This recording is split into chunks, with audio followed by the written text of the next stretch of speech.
wise man once said, there is no greater agony than bearing an untold story inside of you.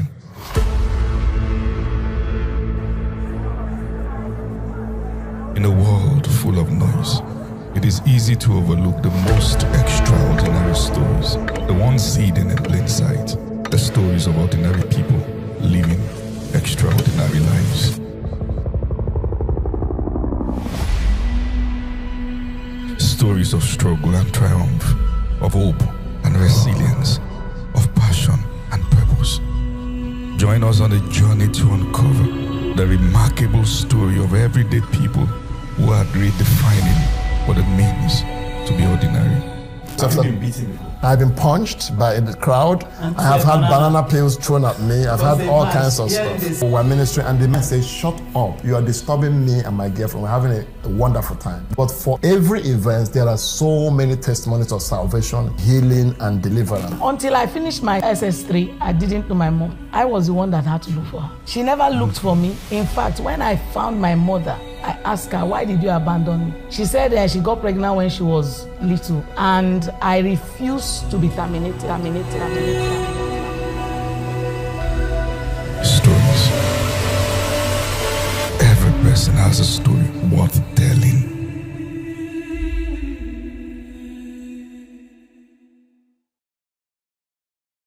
Thank you so much, everyone, for connecting with me today. All right. As always, it is another fantastic conversation, one that you will be glad you heard in a lifetime. Now, let me prep you for what is about to happen just as we start. Our conversation today is a very, very deep one.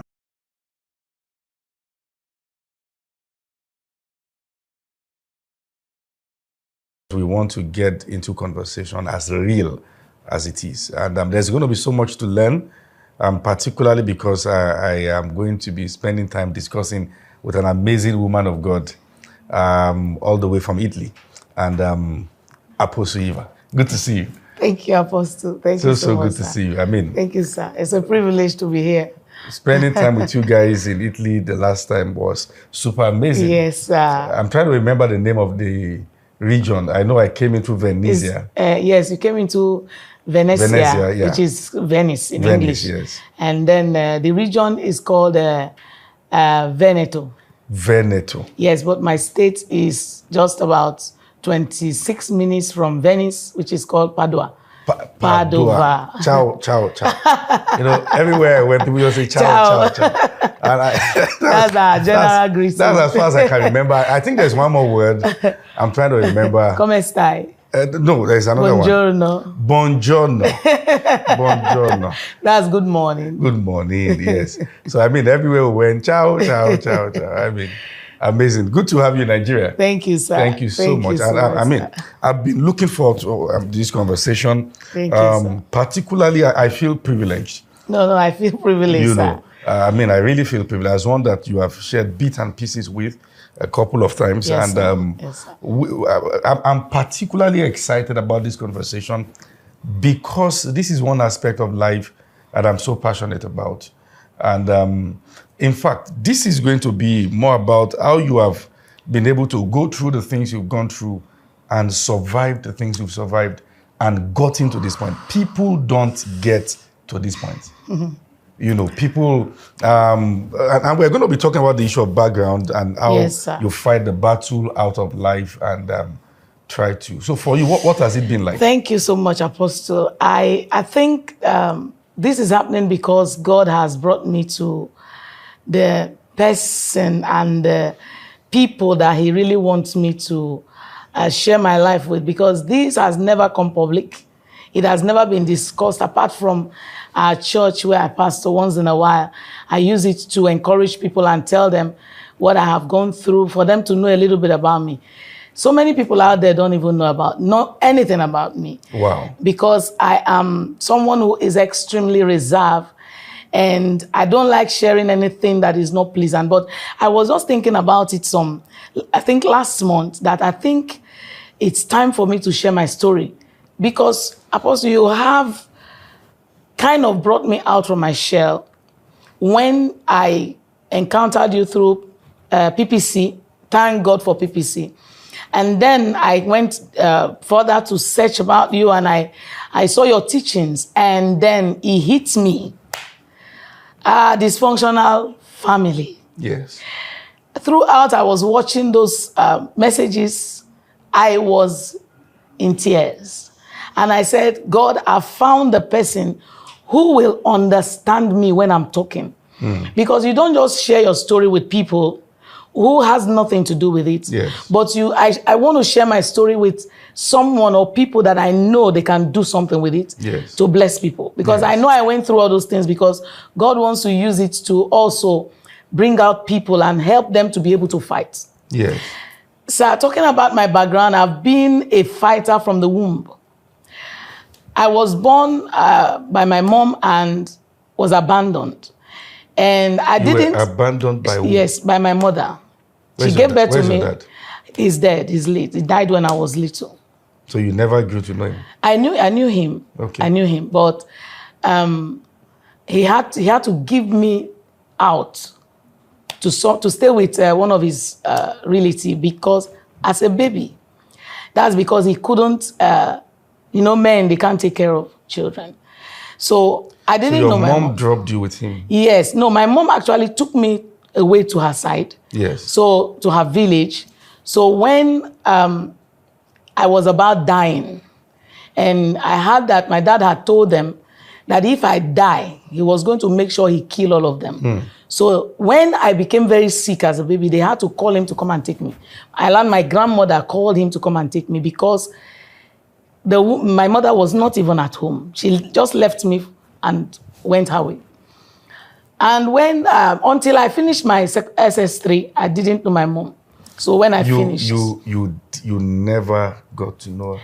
I didn't know her. It was after my secondary school, my SS3. You could not put a face?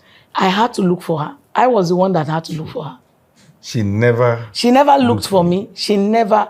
In fact, when I found my mother, one of the things she used to even describe the situation, I asked her, why did you abandon me? She said she got pregnant when she was little, and I refused to be terminated. That I refused to be aborted. Meaning that she had several attempts. She said she drank even undrinkable. She drank what human being could not drink because she was trying not to put her, a Roman Catholic. I didn't want to put her mother to shame and her family to shame. And she was a tender, a young adolescent that was coming up. And so there was nothing she didn't take, but that I refused to die. I refused to be aborted. So you see, people don't know that there are children that are so tough and stubborn. Their battle started from the womb. And then she decided that, okay, since I refused to be terminated, when I am born, she will abandon me. And she did. And so I was given out as a baby to my auntie in Benin. That's where I grew up. Where's your mom now? She died August last year. She just passed. She passed. At the time of her passing, did you have a relationship with her? We never had a relationship because she even exhibited more than hatred for me. When I found her, I've seen my mom finally. How did you feel when you found her? When I saw her, how it happened was that I heard that she was alive. And she was somewhere in their place, where she came from. I didn't know. So I had to, there was a woman from her place in my village. Yes. That I traveled for Christmas. And I said, okay, I can't live in the world alone. I don't have anybody. My auntie that brought me up, I've left her because of the situation was not even pleasant, which I don't want to talk about because I've kind of reconciled with the children because she is also dead. So the children, I love them because practically most of them were born with me and they would just give birth to them and hand over. So I started managing human beings even as a child. And so, and then I went to the village and saw a woman they said was from the same place with my mother. Yes. I had to write a letter, begged her. I said, I heard you're from my mother's place. Can you give this letter to her family people if she's alive? So that maybe she will look for me. I'm trying to understand the kind of world you had to grow up in. Your dad died when I was in... abandoned you. Yes. And your dad had to give you to an auntie. And yes. And then your dad died when you were young. Yes, when I was your mother was alive. She was alive. She died August. She never... She died August 25th. She never looked for me. She never. I looked for her. Because I had left my auntie's house because of some terrible circumstances. Now, in the process of growing up, when your dad was late and you know your mom was somewhere, wouldn't care to see you, what was that space like for you? I was wondering what I would have done that a woman will have a child. That practically I was kind of a fortunate child. In my school, I was always, like my primary school, I was the class prefect until I finished primary school. I entered secondary school, I was the class prefect immediately till I got to JSS 3. They made me the school timekeeper. And I was senior prefect for 2 years, the head girl for 2 years, SS2 and SS3, because I was, God blessed me with intelligence, even though I never had time to read because I had to work. What kind of work? I was like the maid in the house doing everything. You know, you go sell something, come back, go to school and all those kind of things. So the little reading I did was always in school. And so with that, God was making me top class, and until I was made the head girl. And then Did you have to deal with inferiority complex? No. I didn't know why. The man that brought me up was a very good man. He was a very good man.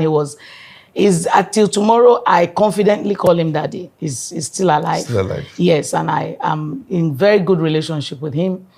And then I remember he used to defend me and say, this girl is working so hard. Why do you like maltreating her and all that? But, you know, he was a good man. But, you know, men can talk to an extent, and for the family to be united, they back out. And so I never had inferiority complex because I was a one that always represented her school in many things. Okay. So more like that covered up. Yes, that covered and loved by all my teachers. And I remember they used to call me the principal's daughter. Okay. Yes, because when you make them proud, and my class was always the most disciplined because I'm a little bit a disciplinarian. So you are saying that practically your dad late. Yes. Your mom not known, not seen. Nobody knew where she was. Were you able to forgive her? Yes, when she came, she got the letter. The letter got to them, so she saw it, and came Did she to have look for other me. Children? One.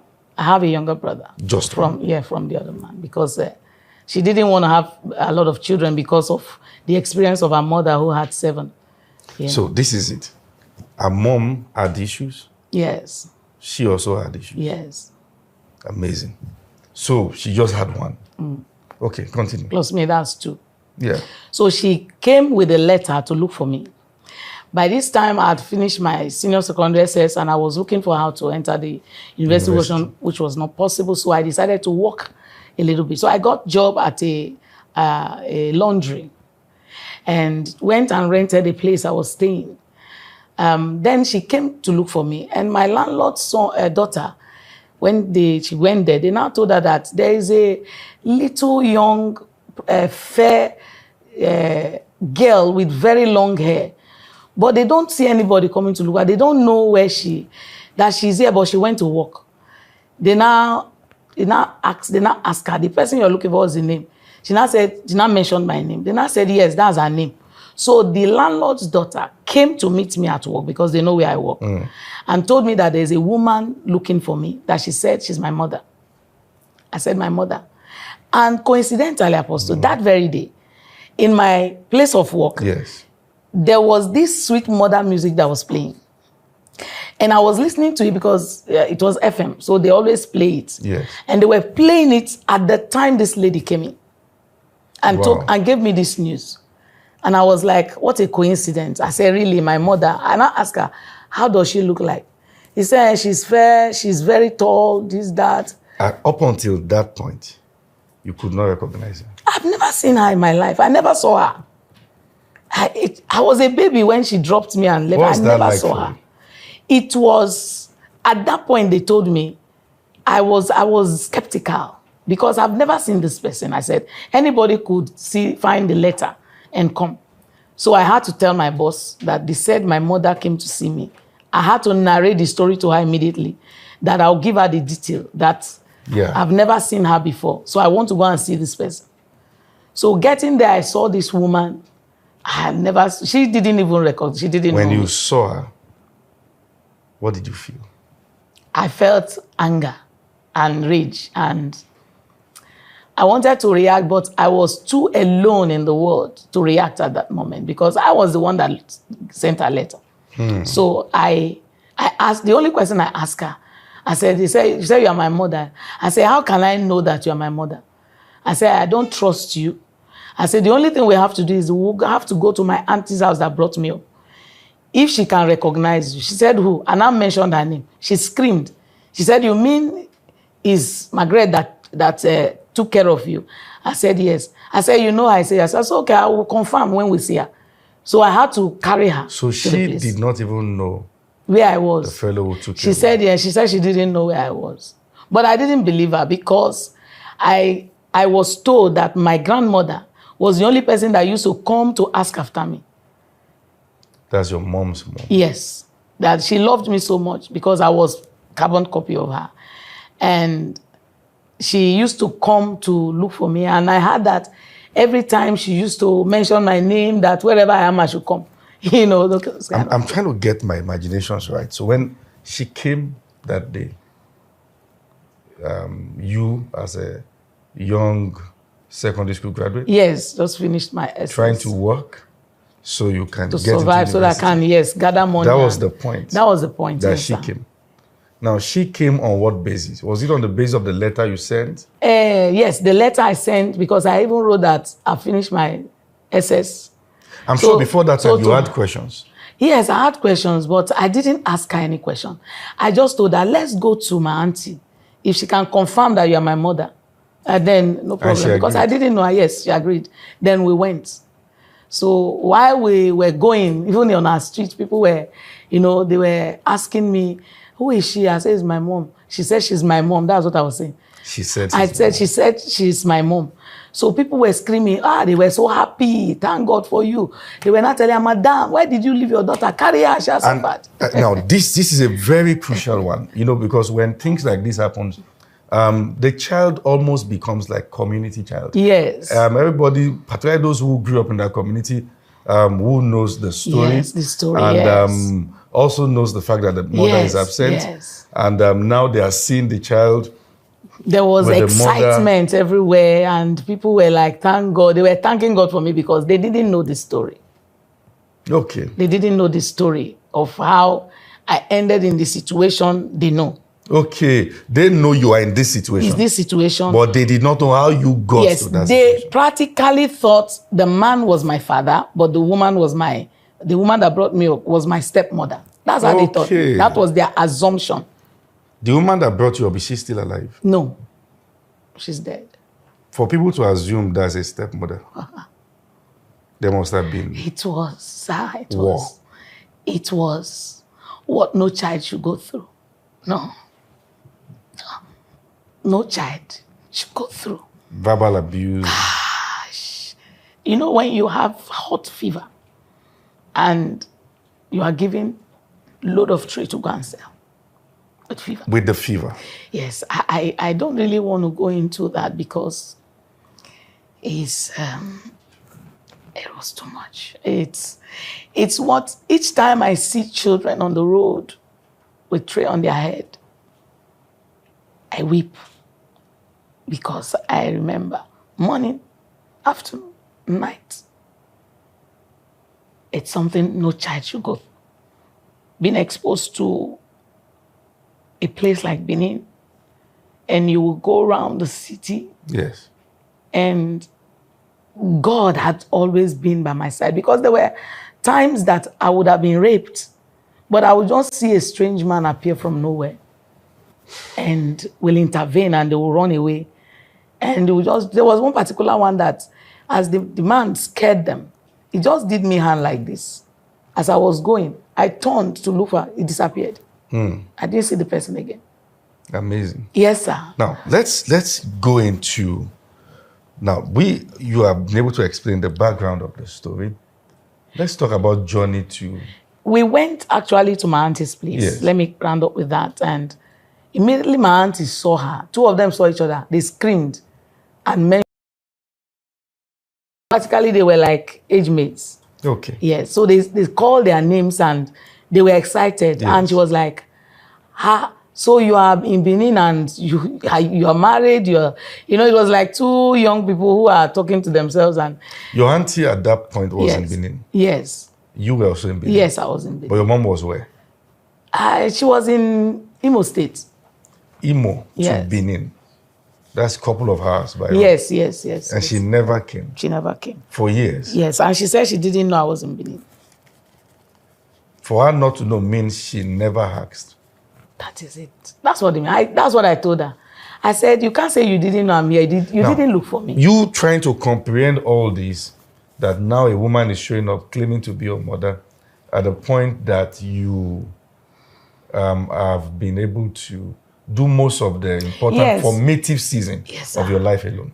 It happened that when she came, she was this autocratic and authoritative person. And she began to want to teach me things I have already learned. No. Yes. She wanted to remold me to how she wants me to be. And I remember asking her when she was brutal one day, and she began to even hit me. There was a particular one, after I met her, we went to Lagos to see her people. She said her brothers were very rich, that, okay, you say you want to go to school, let's go and see them, maybe they'll help you. And one of my uncle's wife took us to the salon for her to wash her hair. So I saw this shark cap for women to bathe. Yes. And I said I wanted to buy it. And it's my money. So I brought out money. She said I should not buy. As I said, no, I want it so that I can cover my hair. I don't want to. I got a slap inside the salon. 2 slaps, because I wanted to do it when she said I shouldn't do it. And that's where my uncle's wife looked at her and got angry and said, a child you just saw. That was where I felt this woman hates me with a passion, because she sees me as her disgrace. You still felt that like that about Ati? She died? What she did to me was unimaginable. Now, scale 1 was the fact that you were abandoned by her. Yes. The second part was that she came into your life and began to even torment me and want me to do things that are not morally okay. Did you at some point prefer that she was never in your life? Yes. In fact, I told her that now I know why God took me away from you, didn't allow me to grow with you. Now I know. I made a mistake writing you a letter. I made a mistake looking for you. I told her that. And I told her, since you have become violent and you have become a torment, worse than where I left, I said, the way you came to meet me in Benin, that's how you will live. Now, 2 questions, but let me, what you are saying is too powerful. I want us to look at this, and number 1, there you were, she was never present in your life. Never present. Then you suffered so much from the person you were staying with. And maybe in those seasons, because the usual psychology is that you have the hopes that maybe if your mom were to be here, you would not have gone through this. Yes. Only for you to now meet her. It would have been worse. They now said that it was worse. Because of the Where hatred. did that leave you? It left me to now believe that I had nobody. So I needed to move on. That puts you in that space. Yes. So I just concluded that I have to move on. But somehow I was still, being alone in the world is not easy. No father, no mother, Say nobody. something about that. You are left at the mercy of anyone that comes across you. You are left at the mercy of torture and abandon. Yes. And the worst of all was to feel rejected. I felt rejected. By God or by people? By her, not people. People never rejected me. People now, there's a side to this where, I mean, I practically know what you're talking about. I know what you're talking about. Feeling alone in the world. There's another side to this where, let's look at this whereby the person now gets married and you see the opportunity to have your in-law as maybe the first set of people that you have in your life. There are two usual responses to that. Number one, when people go through this, they may not even want to relate with in-laws. Yes. Because if the people who gave birth to me can do this. It made me feel always scared of women that want to come into my life as mother figure. Yes, mother figure. It made me feel that women don't like me. Yes. Because it was like the first woman that brought you to life rejected you. The second woman given opportunity to bring you up was brutal. Who? And who else? And I happen to now see this thing that when women see me, they feel scared as if I'm coming to steal something from them. You still feel that way? Well, until I think I overcame it yesterday, since on the 8th. Huh? Yes. Just this month? Yes, just on the 8th, 9th, 10th. Oh. Thursday, Friday, Saturday, because I came for a conference in Abuja, and it's women. There's this great man of God, Apostle Femi, Apostle Gideon Daniel. Oh, amazing. Yes, he has a ministry that God called him into to help women in ministry. Wow. And so he has this online anyway. This is the first time he's doing the global conference. Wow. Bringing all the women from all over the world. I know him. It's dark in complexion. Yes, dark in complexion. Okay. Yes. He's an house man. So he decided to do it. And I don't know why. God will always put me at the forefront. So when he called me and said he wants me to be part of the team that was going to, I said, no, I don't want. Please, I am busy. I have a lot of things. I was trying to run. But he insisted and even made me the coordinator of all the people that will moderate. Wow. So those that were to moderate, most of them didn't come because of the crisis they had. So we were two. So I was at the center of everybody's scene. And I saw another picture of women. This time I met women who all fell in love with me, celebrating me. And that changed. It changed completely.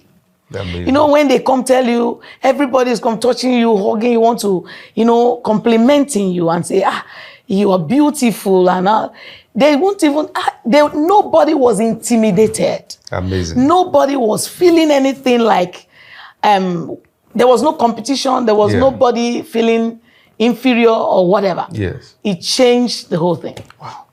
Apostle. Sir. I was with you in Italy. Yes, sir. I saw the things you're doing. It takes audacity to do what you're doing. If there's a question I'm going to ask you, it is, you don't look like what you've been through. Yes, sir. How did you get to this point? Because, when you are supposed to have died. Yes. And you see God always intervening in your life. Yes. And when suddenly you found your mother, you even traveled and forgave her and you hand over everything you labored for. Yes. And your mother still wants you to feel pain, carry everything you labored for, give to his brothers, give to people. Oh. And leave you empty-handed. All your labor that most times, these things, it's because they themselves are also not healed. Yes. Dysfunctionality. She was not healed, obviously, because... And it's beyond, it's beyond the the fact that probably she perceived you as a mistake. Yes, she said I think that even happened in the first place because there was a case of dysfunctionality in her home. But there was no dysfunctionality in her house. She came from a very good family. The mother, amazing woman. My grandmother By was... good, you mean that the father and the mother are present? Yes, they were together till death. Both of them are That's not died enough to make it good. It Well, matters what is also going on inside. I don't know actually, but because I didn't grow with them. Yes. I only came and saw that my grandmom and my grandfather, they were together. Amazing. Until the man died. Wow. And later she too died.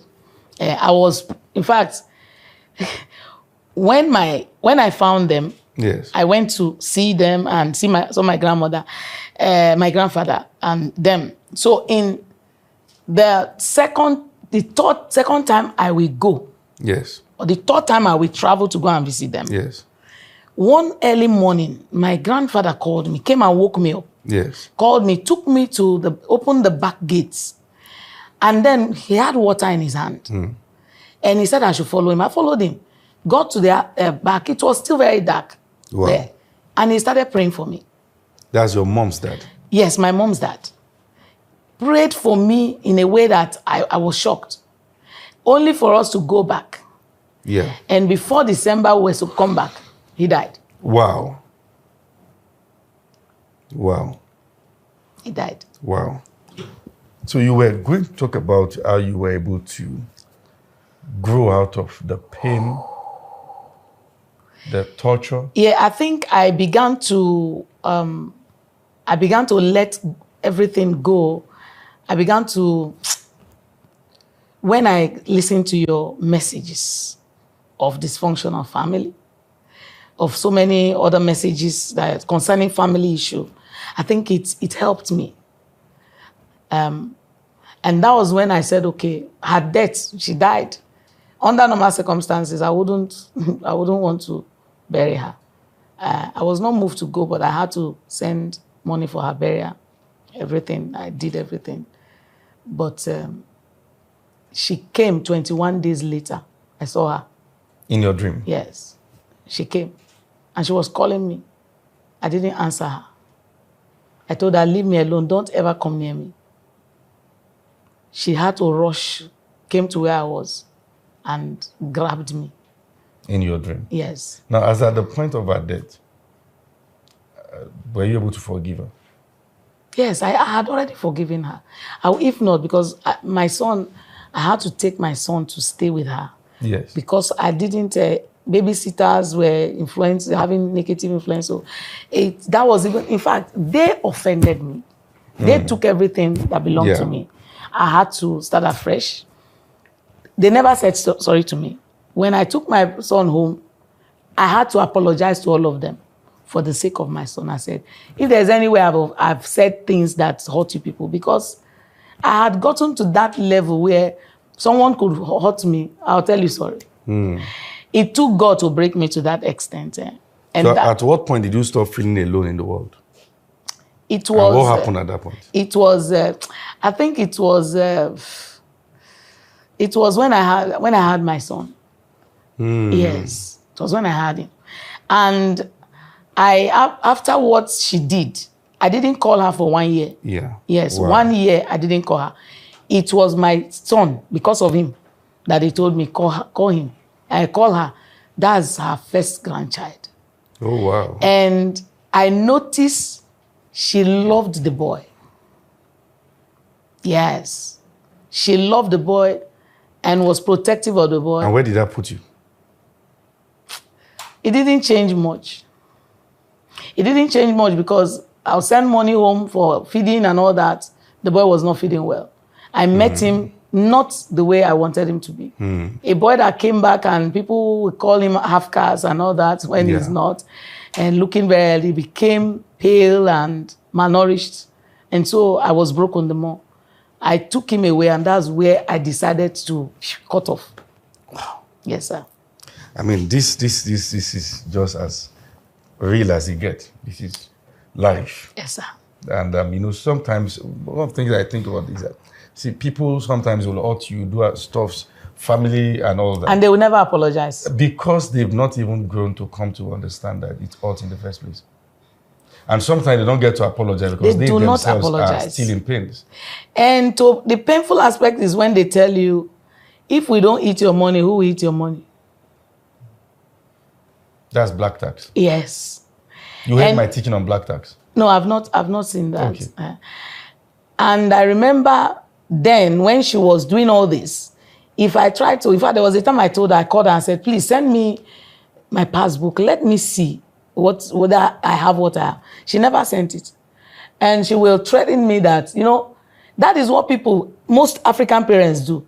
They will threaten you that they will curse you. It's something that if you annoy me, I will curse you. If I curse you as your mother. African leadership, most times, functions through threat. It's same thing from government to family structure. Yes, sir. In family structure, will cost you. They use that government to threaten you. Kill you guys and all that. You know how I defeated her on that? And she never said it again. I told her, I said, if you curse me, a curse without curse will not stand because you didn't train me. You abandoned me. You told her that? Yes, I told her. I said, your curse can never come to me. It will reverse. Because I had already taken care of myself. You came and almost ruined my life again. I said, so even God on the throne is just. And we know that it's even me that should do you something that will happen. I didn't know. I've always been a bold person. Yeah, God just gave me that. Do you still regret allowing her into your life? Anyway, I didn't regret because if I did not, I wouldn't have known who she truly is. Or you would have just been having assumptions. That probably... So I never regretted finding her, but I regretted giving myself, trusting her as a mother. Yes, that's the only thing I regretted. And you still regret that? Yes, I regretted trusting her because today I would have had, there's nothing I wouldn't have had because I work hard. Amazing. I work hard. Apostle, you saw the hard work I'm doing there? Yes. Yes, sometimes abroad, you have seen them, how they do.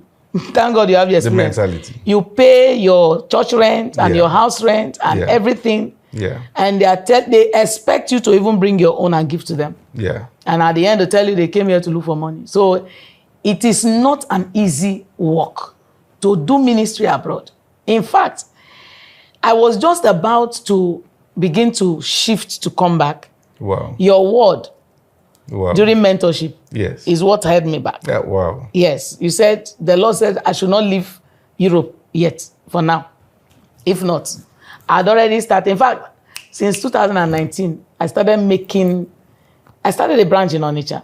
Amazing. And it's still there? No, the pastors were messing up.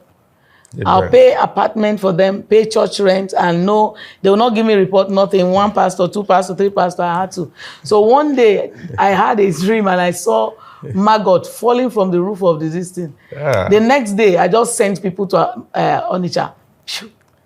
Amazing. Close everything down. We are going to go into church matters some other time. But, so let me just as we begin to wrap this up. Yes, sir. Now, one of the things the devil does is to wait for avenues, maybe where some things are happening in your life, and it tries to take advantage of those avenues to say, that's the reason why you are so lonely, that's the reason why you're growing up on stuff, that's the reason why, life treated you like this, that's the reason why your mom never stayed, that's the reason. Did you face such? Well, maybe let me explain again. You were going through things, and the devil was I'll say it's because advantage. I'm lonely. I'm alone in the world. Yes, I used to think that. When I'm going through certain things, I'll say, yes, it's because of my background. Do you have friends now? I don't have friends. I don't have any friend. The only friend I have is my boy and my secretary. They are the only friends. I don't have friends. I don't have anybody, male, female, none. Are you still alone in the world? No, I'm not. Since the day I apologize to God that I will answer the call and then in fact, I got peace when I answered the call because I was just doing my things. I had alternatives, sir. Yeah. That work I'm doing, I had alternative. Yeah. Yes. I had alternative from government. Somebody one day... You've done great things. Somebody saw me one day saw my picture, said, I saw you with Obasanjo, I saw you with this, I saw you that. I said, yes, I have worked with personality. I have alternative, which he even instructed the Minister of External Affairs to give me a contract then. But God was calling. I said, no. I was a movie producer in Italy, produced 2 movies. When they tampered, you direct, you're going to take care of my boy was just a year old. I was training people for movie in Italy. They'll come from Milan, different places. And then somebody tried to hijack it. I left it for them. Then I went into music, because that's my first love. Yeah. I released my album. I saw you singing the other time. I mean, it was great. I released my album in 2012 and came to release it, and so many things happened. This call was calling. I had to face it. So I decided to surrender. Yesterday, our church. Yes. 10 years. Wow. Yes, sir. 10 solid years. Yes. 10th of August, 2014. As a woman. In that strong environment. Yeah. 10 years. It's been tough. You've seen many things. Many, unimaginable. Interesting. Those funny people we want to... And the good news is that you've survived many things. Many you've come things. a long way. Many things. You've overcome, you overcame internal battles, thought processes. Unimaginable, unexplainable. Amazing. But people see me, they don't know. We should not look at There were some of them I used to tell that I want to be like you. I want to be like you. They come to the church. They want to copy me. I'll tell them, for you to be like me, are you ready to go through what I went through first? To be abandoned, to be rejected, to be ganged up against by men. Dominant figures. Yes, men who feel you are too young and too small to enter this field. Are you ready to be almost killed? Are you ready to be poisoned? And you you eat it not knowing, and God protected me. All this you are saying. Yes, yes, sir, yes, sir. In fact, the poison affected my voice. I used to sing the highest key. Yes, sir. Oh my God. This woman has been through. So, have you seen cases where people just sit there and say, do you know what I've survived? I say, do you know what I've survived in life? I mean, I just have to, and that's why I said we need to have this conversation, because when you say it in bits and pieces, I'm always like, my God, what is this? To wrap this up, we have people watching us now who are going through the phase that you have outgrown. And some who are thinking there's no hope and there's no possibility of coming out from those things. What will you say to them? What I'll say to them, there is a reason why I am radically serving God and have refused every form of compromise, is because the only person who showed his presence from the baby that I didn't know to who I am now has been him. Yes, sir. When strange thing and I practically saw God dealing with men, life in Italy because of me. Yes. Those who wanted me out of that city you came to were the ones he sent out of the city.